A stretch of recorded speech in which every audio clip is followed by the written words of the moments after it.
ఆయన మరణం పట్ల మాకు పూర్తి స్థాయిలో అనుమానాలు కలుగుతూ ఉన్నాయి. దానికి గల కారణాలు కూడా మొదట బ్లడ్ వామిటింగ్స్ అయ్యాయేమో అనుకున్నాం. అయితే బ్లడ్ వామిటింగ్స్ కాదనిపించింది. మళ్ళా ఆయన తలపైన పెద్ద గాయాలు 2 ఉన్నాయి.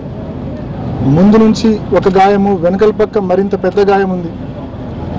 సో ముందుకు పడింటే ముందుకు ఒక గాయం తగిలిండేది, వెనకలా గాయం అంటే 2 గాయాలు, 2 పెద్ద గాయాలు తల మీద ఉన్నాయి. అదేవిధంగా తన వేళ్ళకు గాయాలు ఉన్నాయి, అదేవిధంగా తన మొహం మీద గాయాలు ఉన్నాయి. ఇవన్నీ చూస్తే పూర్తి స్థాయిలో ఆయన మృతి పట్ల మాకు అనుమానాలు ఉన్నాయి. మాకున్న అనుమానాలు ఖచ్చితంగా నివృత్తి కావాలా.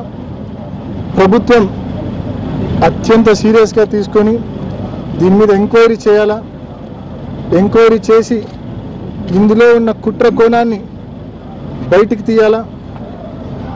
దోషులు ఎంతటి వారైనా సరే, ఎవరైనా సరే కఠినంగా శిక్షించాలా. క్లియర్గా ఒకటి మాత్రం చెప్పగలము, it is a suspicious death. It is not a natural death. It is a 100% suspicious death. తన తల మీద ఉన్న గాయాలను బట్టి చూసిన ఎవరైనా ఇది సస్పీషియస్ డెత్, ఇది ఎవరో దాడి చేస్తే మరణించింది అనేది స్పష్టంగా చూస్తే అర్థమవుతా ఉంది. కాబట్టి దీనికి గల కారణాలను ప్రభుత్వం వెంటనే ఒక ఎంక్వైరీ చేసి, నిష్పాక్షికంగా ఎంక్వైరీ చేసి, వెంటనే దోషులను ఖచ్చితంగా కనుగొని చర్యలు తీసుకోవాలని చెప్పి రాష్ట్ర ప్రభుత్వాన్ని గట్టిగా మేము డిమాండ్ చేస్తూ ఉన్నాం. పోలీసు శాఖను మేము గట్టిగా డిమాండ్ చేస్తూ ఉన్నాం. ఎందుకంటే ఆరోగ్యంగా ఉన్న ఒక మనిషి దాదాపు రాత్రి 11:30 గంటలకు ఇంటికి వచ్చారు.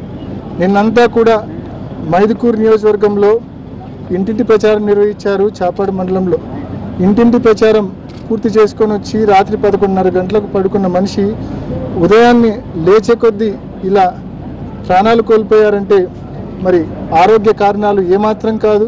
ఖచ్చితంగా ఇది ఏదో కుట్ర కోణంలో జరిగిందే, ఏదో దాడి వలన ఆయన మరణించాడనేది స్పష్టంగా ఆయనకు తగిలిన గాయాలను బట్టి చూస్తే స్పష్టంగా అర్థమవుతా ఉంది.